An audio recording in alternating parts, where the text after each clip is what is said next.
So hey guys, welcome back to another video. और आज है संडे और संडे का मतलब the renegade immortal. And I hope कि तुम लोग बहुत ही ज्यादा अच्छे मजे में होगे। फिर तो मैं आगे बढ़ने से पहले कहना चाहूंगी कि अगर उससे पहले का एपिसोड अभी तक चेकआउट नहीं किया है तो क्या कर रहे हो। ऑल हेवन आर्क शुरू हो रहा है तो तुम्हें प्रीवियस एपिसोड हर हाल में देखना होगा, तभी तो तुम्हें पता चलेगा कि आखिर वांगले ने यहाँ ऑल हेवन में कर क्या रहा है। और अगर तुमने देख लिया है तो बिना किसी देर के आज के इस सत्र को फटाफट से शुरू करते हैं। बट इससे पहले प्रीवियस एपिसोड को थोड़ा सा जान लेते हैं। सो होमीज, जैसा कि हमने लास्ट एपिसोड में देखा था जहाँ पे वांगलिन फाइनली ली मुआन को रिवाइव कराने के लिए ऑल हेवन में जाने का खतरा मोल ले ही लेता है। इस दौरान ऑलजीर और बाकी सारे जो लोग थे ये लोग मिलकर प्लान बनाते हैं कि हम लोग एक बंदे के ऊपर अपने सारी पावर्स के जरिए से सील लगाकर उसे ऑल हेवन में भेजेंगे ताकि वो वांगलिन को पकड़कर उसके पास से वो टोकन वापस ले आए। और यहाँ पे हम देखते हैं कि बलि का बकरा बनता है अपना ग्रीन और वांगलिन के पीछे ये लोग भी इसे ऑल हेवन में भेज देते हैं। और अब आगे सो होमीज, हमारे इस एपिसोड की स्टार्टिंग में हम यहाँ पर ऑल हेवन के अंदर कुछ मस्कीटो बीस्ट को देख पाते हैं जो कि यहाँ पर स्पेस में ट्रैवल कर रहे थे। और यहाँ पर ये लोग 3 कल्टीवेटर के पीछे हाथ धो के पड़े थे। अब यहाँ पर इनमें से एक बंदा जिसका नाम सन शुशान है और जो कि सन क्लैन से बिलोंग करता है, यहाँ पे वो कहने लगता है कि मैंने तुम लोगों से कहा था ना कि उस रेड ब्रिलियंट स्टोन को हाथ मत लगाना। और अब देखो तुम लोगों ने कितनी बड़ी मुसीबत अपने सर मोल ली। अब जरा देखो ये हमारे पीछे हाथ धो के पड़ गए हैं और इससे पहले कि हमारी फैमिली की रीइंफोर्समेंट हमें यहाँ पे बचाने के लिए आ पाए उससे पहले हमारा काम ये तमाम कर देंगे। यहाँ पे हम देखते हैं कि तीनों अपनी जान बचाकर भागना शुरू कर देते हैं, लेकिन यहाँ पे जो सन शुशान है वो इमीडिएटली एक फॉर्मेशन को बनाकर उसे ट्रैप करने की कोशिश करता है ताकि थोड़ी देर के लिए उसकी स्पीड कम हो जाए और वो लोग यहाँ से निकल पाए। लेकिन एंड मोमेंट पे वो उस फॉर्मेशन को चेंज करते हुए इनके ऊपर अटैक कर देता है, लेकिन इस अटैक से भी इन पे कोई असर नहीं पड़ता, उल्टा सन शुशान पे ही ये हमला कर देते हैं। अब यहाँ तभी सन शुशान वापस से एक और स्लैश अटैक करता है, लेकिन इसका इम्पैक्ट उल्टा उसी पे पड़ता है जिसके चलते वो भाग्य से कहने लगता है कि जान बचानी है तो जितनी तेज भाग सकते हो भागो। इसी के साथ सीन शिफ्ट होता है और हम वांगलिन को देखते हैं जो कि यहाँ पर ऑल हेवन स्टार सिस्टम के अंदर अपने एंशिएंट ड्रैगन के ऊपर सवार होके एक्सप्लोर कर रहा था। और तभी वो कहने लगता है कि मुझे जल्द से जल्द कोई आइसोलेट प्लेनेट को ढूंढना होगा जहाँ पर रहकर मैं थोड़ी जांच पड़ताल कर पाऊँ और मुझे हर हाल में प्लेनेट डोंगलैंड का मैप चाहिए, तभी जाकर मैं उस तक पहुंच पाऊंगा। वांगलिन जब ये सारी बातें सोच ही रहा था कि तभी यहाँ पर उसे काफी सारे बग्स नजर आते हैं, यानी कि जो इंसेक्ट होते हैं वो यहाँ पर कुछ लोगों का पीछा कर रहे थे। अब तभी हम उनमें उसी लेडी को देखते हैं जो कि अपने थंडर सीलिंग ब्रेसलेट का यूज करते हुए इन सारे के सारे मॉस्किटो को अपने थंडर के जरिए से सप्रेस करना चाहती थी। लेकिन यहाँ पे हम देखते हैं कि इसका कुछ खास असर नहीं होता और वो सभी से कहने लगती है कि जरा देखो अब अगर हमने उस स्टोन को छोड़ भी दिया ना तो भी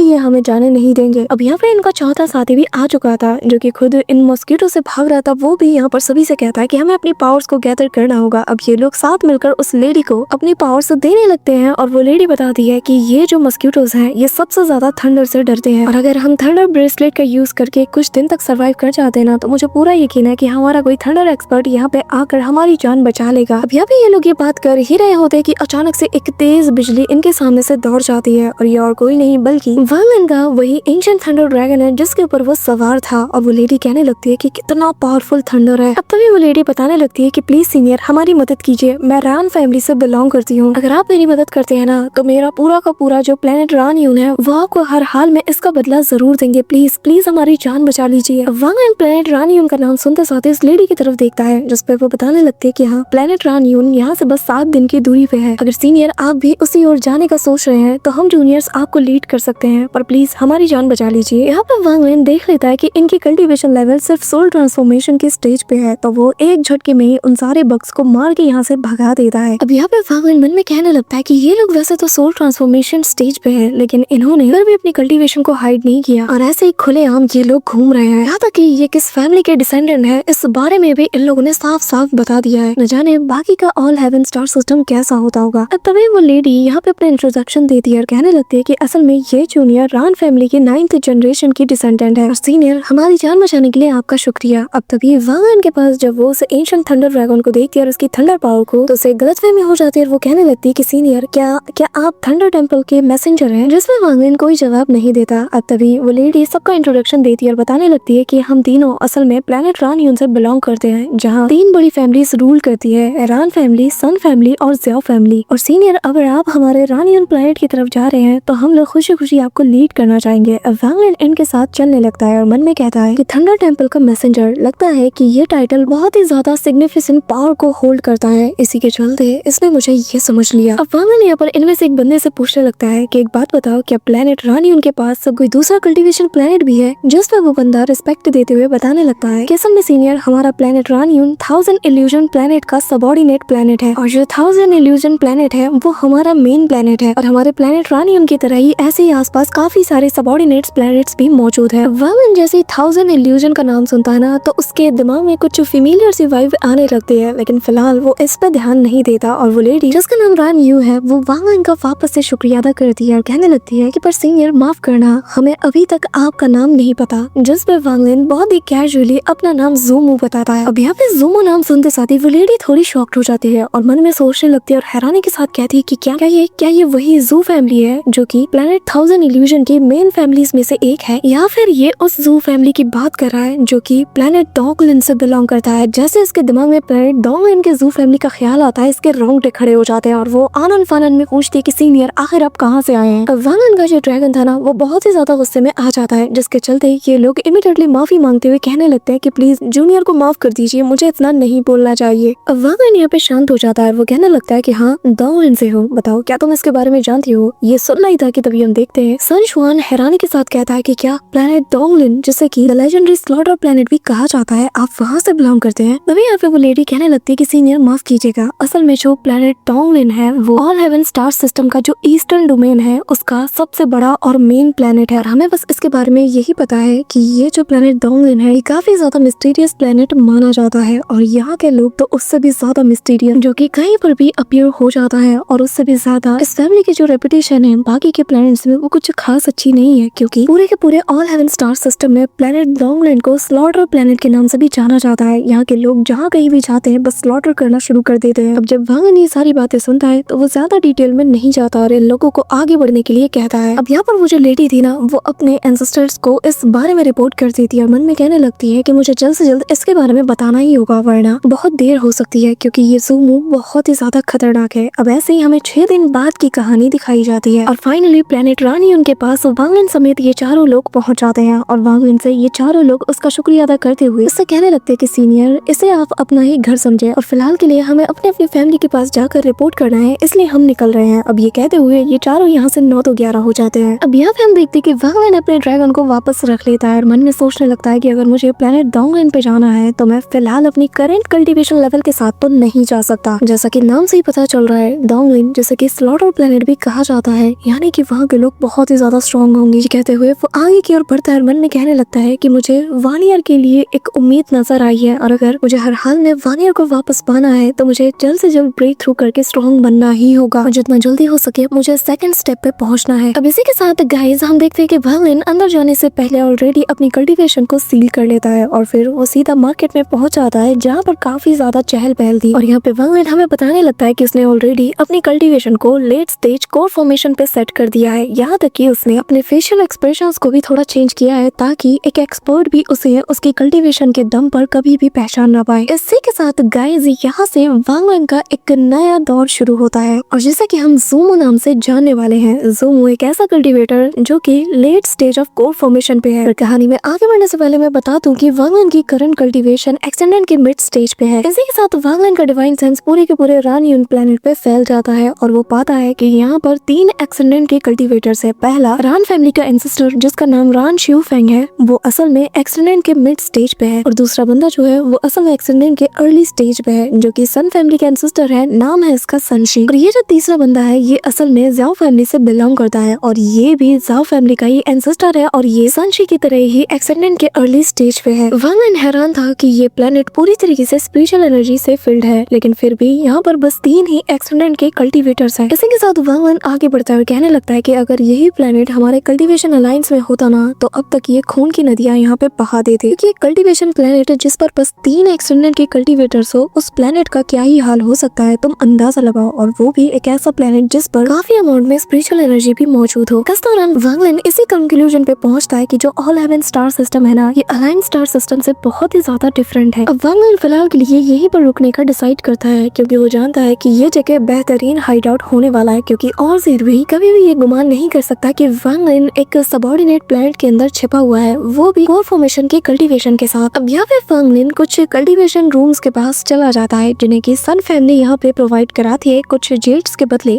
वहाँ इनको इनका तरीका भी काफी ज्यादा यूनिक लगता है, क्योंकि जो एनर्जी वेन्स है ना, इन लोगों ने अलग अलग डोर पे इसके चैनल्स बना दिए हैं और रिस्ट्रिक्शंस के जरिए से ये लोग जो स्पिरिचुअल एनर्जी की सप्लाई है वो लोग इसे करते हैं और ये इनका मेन बिजनेस है। अब वांगन यहाँ आगे की ओर बढ़ता है, जहाँ पर उसे सन लिंग नाम की एक लेडी नजर आती है जो कि सन फैमिली की क्लैन मेंबर है और ये नैनसन सोल के मिडिल स्टेज पे है, जो कि वांगन को हर एक रूम का प्राइस बताती है और वो उसे बताती है कि तुम्हारी कल्टीवेशन के हिसाब से तुम्हें प्रीमियम रूम को लेना चाहिए और 1 साल के लिए इसका जो रेंट होगा वो 1000 लो ग्रेड के स्प्रिट स्टोन्स हैं। लेकिन अगर तुम्हारा बजट लो है तो तुम्हें स्टैंडर्ड रूम्स को लेना चाहिए, जिनके लिए तुम्हें 100 लो ग्रेड्स के स्टोन्स को देना होगा, वो भी 1 साल के लिए। तो आप बताओ तुम्हें कौन सा रूम चाहिए। वांगन यहाँ पे स्टैंडर्ड रूम्स को ही सिलेक्ट करता है। अब वो लेडी वांगन से स्प्रिट स्टोन्स को ले लेती है और फिर उसे रास्ता दिखा देती है और वांगन जब चला जाता है तो वो मन में कहती है कि इस लड़के का दाव हार्ट बहुत ही ज्यादा अनस्टेबल है और ये शायद अपने सपने में भी कभी भी नैनसन सोल पे ब्रेक थ्रू नहीं कर सकता। अब मैडम को कौन बताए कि वांगन इस प्लेनेट का सबसे स्ट्रॉन्गेस्ट पर्सन है। अब यहाँ पे देखते हैं कि वांगन अपने रूम में आ जाता है, कल्टीवेट करने में भी वो बैठ जाता है, लेकिन यहाँ का जो सिस्टम है ना उसे देखकर वांगन काफी ज्यादा सरप्राइज था। साथ ही यहाँ पे वांगन यहाँ की कीमतों को भी देखकर समझ जाता है कि यहाँ पर आर्टिफैक्ट्स की ना बहुत ही ज्यादा कमी होगी, जिसका मतलब ये जो मेथड्स है स्टार सिस्टम के जो मेथड्स हैं जिनके जरिए से ट्रेजर्स और आर्टिफैक्ट्स बनाए जाते हैं वो यहाँ पर काफी ज्यादा हाई क्वालिटी में वो सेल कर सकता है, क्योंकि जो अलाइन स्टार सिस्टम यानी कि वही जगह जहाँ पर कि हमारा प्लेनेट सुजाको और ध्यानियन प्लेनेट ये सारी जगह है जो कि वांगन का होम टाउन भी है, तो यहाँ के कल्टीवेटर्स काफी ज्यादा रूथलेस है और इनके जो मेथड्स है जिसके जरिए से ये ट्रेजर्स बनाते हैं ये भी काफी ज्यादा यूनिक है। दूसरी तरफ जो ऑल हेवन स्टार सिस्टम है ना, यहाँ के लोगों की कल्टीवेशन बहुत ही ज्यादा कम है और जिसके चलते यूनिक ट्रेजर्स और यूनिक दाव स्किल्स भी कम देखने को मिलती है। तो वांगन यहाँ इस दौरान अपने डिवाइन सेंस को फैला देता है और कहने लगता है कि एक तो यहाँ पर इन लोगों ने स्पिरिचुअल एनर्जी को अपना बिजनेस बना लिया है, ऊपर से ये लोग जो रफ कल्टीवेटर्स होते हैं यानी कि जो फ्री कल्टीवेटर्स हैं उन्हें भी खुलेआम यहाँ पे रेंट पे रूम भी देते हैं। अगर यही कल्टीवेशन अलायंस में होता तो कब का ये पूरा का पूरा प्लेनेट बर्बाद हो जाता, लेकिन ऐसा लग रहा है कि जैसे ऑल हेवन अलग ही रूल्स के जरिए से यहाँ पे ऑपरेट किया जाता है। यहाँ पे कल्टीवेटर से ज्यादा कल्टीवेशन फैमिली की अहमियत है और उन्हीं का बोलबाला है। अब तभी यहाँ पे वांगन कहने लगता है कि अगर मुझे ब्रेक थ्रू करना है तो मुझे काफी अमाउंट में सेलेस्टियल जेड्स की जरूरत पड़ेगी, क्योंकि यहाँ पर जो एक्सेंडेंट्स हैं इस प्लेनेट के ऊपर वो वैसा तो मेरे कोई मैच के नहीं, लेकिन इनके पास काफी अमाउंट में सेलेस्टियल जेड्स हो सकते हैं और बस मुझे कोई रास्ता चाहिए कि मैं इनसे वो सेलेस्टियल जेड्स निकलवा पाऊँ। अब वांगन यहाँ पे दिमाग लगाता है और सोचता है कि क्यों ना मैं ट्रेजर्स रिफाइन करूँ। वांगन यहाँ पर अपने पास से कुछ पुराने ट्रेजर्स को बाहर निकालता है और कहने लगता है कि मैं इन्हें रिफाइन करके इन्हें और ज्यादा स्ट्रॉन्ग बनाऊंगा और यहाँ अच्छी खासी कीमत में इन्हें बेचूंगा। वांगन यहाँ पे अपनी स्वॉर्ड को पिक करता है और कहने लगता है कि मैं इसके अंदर अपनी कुछ टेलीपोर्टेशन स्किल्स को फिक्स करूंगा, यानी कि इस स्वॉर्ड को टेलीपोर्टेशन के लिए यूज किया जा सकता है, यानी कि अगर यहाँ से 1000 मील की दूरी पर कोई दुश्मन है ना तो इस स्वॉर्ड को टेलीपोर्ट करके वहाँ पर इसके जरिए से अटैक किया जा सकता है। अब वांगन तभी दूसरे ट्रेजर को रिफाइन करते हुए उसके अंदर अपना दाव इंटेंट डालता है, जहाँ पर वो अपने दाव इंटेंट को एक मिरर के अंदर डालता है और इसे एक ट्रेजर का रूप देने लगता है और कहता है कि मुझे लगता है कि ये बहुत ही ज्यादा हाई प्राइस में बिकने वाला है और अगर एक सोल ट्रांसफॉर्मेशन का कल्टीवेटर हो उसे अगर कोई दाव इंटेंट वाला ट्रेजर मिल जाए ना तो वो बिल्कुल पागल हो जाएगा। और जैसा कि तुम्हें पता है कि दाव के मामले में वांगन बाप लेवल का आदमी है, तो उसका दाव इंटेंट के जरिए से बनाया गया ट्रेजर कितना ज्यादा खास होगा। अब ऐसे ही करते हुए वांगन के 3 ट्रेजर्स बन के तैयार हो जाते हैं। पहला है वो स्वॉर्ड, दूसरा है वो मिरर और तीसरा है एक जेड हेयरपिन। अब तभी वांगन वो जो जेड हेयरपिन था ना उसके अंदर एक हिडन स्पेल को भी डाल देता है, साथ ही कुछ ऐसे रिस्ट्रिक्शंस को भी लगा देता है कि बस उन्हें तोड़ के ही वांगन ने जो एंशिएंट क्लैंक का एक हिडन स्पेल को इसके अंदर छिपाया है उसे वो पा सकते हैं। अब यहाँ पे मैं तुम्हें पहले ही बता दूं कि अगर वांगन अलायंस स्टार सिस्टम में होता ना तो इसकी उसे ठीक ठाक भी कीमत नहीं मिलती, क्योंकि वहाँ पर ये चीजें कॉमन है, लेकिन यहाँ ऑल हेवन स्टार सिस्टम में बात अलग है। अब वांगन तीनों ट्रेजर्स को प्रिपेयर करके निकल पड़ता है यहाँ से और यहाँ पर बाहर वो जो लेडी थी उससे वो पूछने लगता है कि सीनियर क्या आप मुझे बता सकती हैं कि आखिर मैं यहाँ पे ट्रेजर पवेलियन को कहाँ ढूंढूं जहाँ जाके मैं अपने ट्रेजर्स को सेल कर सकता हूँ, जिसपे वो बाओ हे पवेलियन के बारे में बताती है जो कि ईस्ट में लोकेटेड है और जो कि हमारी सन फैमिली की ही प्रॉपर्टी है, जहाँ पे तुम कुछ भी बेच या खरीद सकते हो। अब यहाँ पे वांगन रानियन सिटी के जो बाओ हे पवेलियन जो कि ईस्ट में लोकेट है वहाँ पे पहुँच जाता है, जहाँ वांगन जैसे पवेलियन के अंदर एंटर होने वाला था एक बंदा उसे रोक लेता है और यहाँ पे वो एक रिस्ट्रिक्शन को लगाते हुए कहने लगता है कि क्या तुम्हें बाओ हे पवेलियन के रूल्स के बारे में पता है, जिस पर वांगन कहता है कि आखिर तुम किस रूल्स के बारे में बात कर रहे हो। अब ये बंदा जिसका नाम सन फेंग है जो कि नैनसन सोल के अर्ली स्टेज पे है और ये सन फैमिली का एक क्लैन मेंबर है, वो बताने लगता है कि कान खोल के सुनो, यहाँ के जो रूल्स है ना वो कुछ इस प्रकार है, जो भी नैनसन सोल के नीचे के बंदे है ना वो यहाँ पे एंट्री नहीं कर सकते और दूसरा अगर तुम यहाँ पे एंटर होना चाहते हो तो तुम्हारे पास 1 लाख लाख से ज्यादा हाई ग्रेड स्प्लिट स्टोन्स होने चाहिए, अगर नहीं है तो तुम नहीं एंटर हो सकते। और तीसरा और सबसे इम्पोर्टेंट रूल कि जो भी यहाँ पर एक बार अंदर जाता है बिना ट्रेड किए उसे बाहर निकलने नहीं दिया जाता है, यानी कि तुम अगर अंदर जाते हो तो तुम्हें हर हाल में ट्रेड करना ही होगा। तो तुम खुद ही सोच के बताओ कि क्या तुम क्वालिफाइड हो इन रूल्स के अकॉर्डिंग। अब तभी वैलेंटाइन मन में सोचने लगता है और कहने लगता है कि मैंने ऑलरेडी ब्रेक थ्रू करने के लिए आधे से ज्यादा जो सेलेस्टियल जेड्स है उनका यूज कर लिया है और मुझे नहीं लगता कि मेरे पास इतने अमाउंट में सेलेस्टियल जेड्स होंगे, और अगर होते भी तो भी मैं इसे ऐसे ही नहीं दे सकता क्योंकि बाद में फिर मुझे इतने ज्यादा गैदर भी तो करने होंगे। अब यहाँ पे वो जो बंदा था वो समझ आता है कि वैलेंटाइन के पास तो कोई भी क्वालिफिकेशन नहीं कि जिसके दम पर ये अंदर जा सके। तो वो कहने लगता है कि उम्मीद छोड़ दो, क्योंकि अगर तुम जैसे तैसे अंदर पहुंच भी जाते हो ना तो भी तुम वहाँ से बाहर नहीं आ सकते, क्योंकि बिना ट्रेड किए हम किसी को भी बाहर जाने नहीं देते। तो बेहतर यही होगा कि चुपचाप तुम यहाँ से निकल जाओ और खुद को और जलील मत करो। अब वैलेंटाइन यहाँ पर उसकी बकबक सुनते हुए अपनी स्वॉर्ड को बाहर निकाल के उसके सामने रख देता है। अब वो बंदा जैसे कि ट्रेजर का टी भी नहीं पता, वो यहाँ पर उस स्वॉर्ड को देख कर कहने लगता है कि अच्छा तो तुम इस ट्रेजर को यहाँ पे सेल करना चाहते हो, हाँ। अब तभी वो मन में वैलेंटाइन का मजाक उड़ाते हुए कहने लगता है कि जरा देखो, ये तो यहाँ पर एक ट्रैश को उठा के लाया है और इस लड़के को एक ट्रैश ट्रेजर नजर आ रही है, हाँ। इसमें ना कोई धार है, ना कोई टेक्निक है और ना ही इसकी कोई चमक है। जिसके बाद वो वैलेंटाइन से कहता है कि माफ करना लेकिन ये जो ट्रैश तुम उठा के लाए हो ना ये ट्रेजर नहीं है, इसे तो मैं एक लो ग्रेड का ट्रेजर भी नहीं बोल सकता और ये टेस्ट करने के भी लायक नहीं। बेहतर यही होगा कि चुपचाप इसे लो और यहाँ से निकल जाओ। वैलेंटाइन कहने लगता है कि क्या ट्रेजर पवेलियन में कोई सोल फॉर्मेशन का कल्टीवेटर है भी या नहीं। जिस पे वो हंसता और कहने लगता है कि ऑफ कोर्स हमारे पास एक सीनियर है, लेकिन तुम्हें क्या लगता है कि तुम्हारे जैसा एक मामूली सा कोर फॉर्मेशन का कल्टीवेटर उनसे मिल पाएगा, हाँ। ये कहते हुए वो उसकी स्वॉर्ड को गिरा देता है, लेकिन तभी यहाँ पर एक एक्सपर्ट आ जाता है और उसकी स्वॉर्ड को वो अपने हाथों में थाम लेता है। और यहाँ पे हमें बताया जाता है कि ये बंदा असल में सन फैमिली का एक एंडर है जिसका नाम सन निंग है और ये सोल ट्रांसफॉर्मेशन के अर्ली स्टेज का कल्टीवेटर है। यहाँ पर वो अपने जूनियर को डांटते हुए कहने लगता है कि यार तुम्हारी हिम्मत कैसी हुई एक गेस्ट के साथ ऐसे रूडली बिहेव करने की, हाँ। अब यहाँ पे वो जो एल्डर था वो वैलेंटाइन के फ्लाइंग स्वॉर्ड को यहाँ पे ट्राई करता है जो कि वाकई में टेलीपोर्ट होकर दूसरी जगह पे जाके लगती है और वो कहने लगता है कि क्या कमाल की फ्लाइंग स्वॉर्ड है। इसके अंदर तो दाव ऑफ स्पेटियल टेलीपोर्टेशन को भी इंट्रीगेट किया गया है। इसे तो एक सूडो सेलेस्टियल ट्रेजर की बहुत ही अच्छी कॉपी कहा जा सकता है। तभी वो वैलेंटाइन से कहने लगता है कि लड़के मुझे लगता है कि ये तुम्हारी फैमिली का एक इम्पोर्टेंट ट्रेजर होगा, है ना, और तुम बिना अपनी फैमिली की परमिशन के इसे यहाँ पे बेच रहे हो। क्या तुम्हारे फैमिली के एल्डर्स को इसके बारे में पता है? वैलेंटाइन कहता है 3000 सेलेस्टियल जेड्स। ये सब नहीं था कि तभी वो एल्डर उसे 3000 सेलेस्टियल जेड्स रख देता है और अंदर की ओर जाने लगता है, लेकिन तभी वैलेंटाइन समझ आता है कि शिकार मिल चुका है और वो निकालता है अपना दूसरा ट्रेजर यानी कि वो मिरर। और यहाँ पर उस मिरर के अंदर से निकल रही वो जो दाव इंटेंट था ना उसे देखते साथ ही वो बंदा शॉक्ड हो जाता है, कहने लगता है कि क्या इस मिरर के अंदर वाकई में एक दाव इंटेंट है, यहाँ तक कि मैं अपनी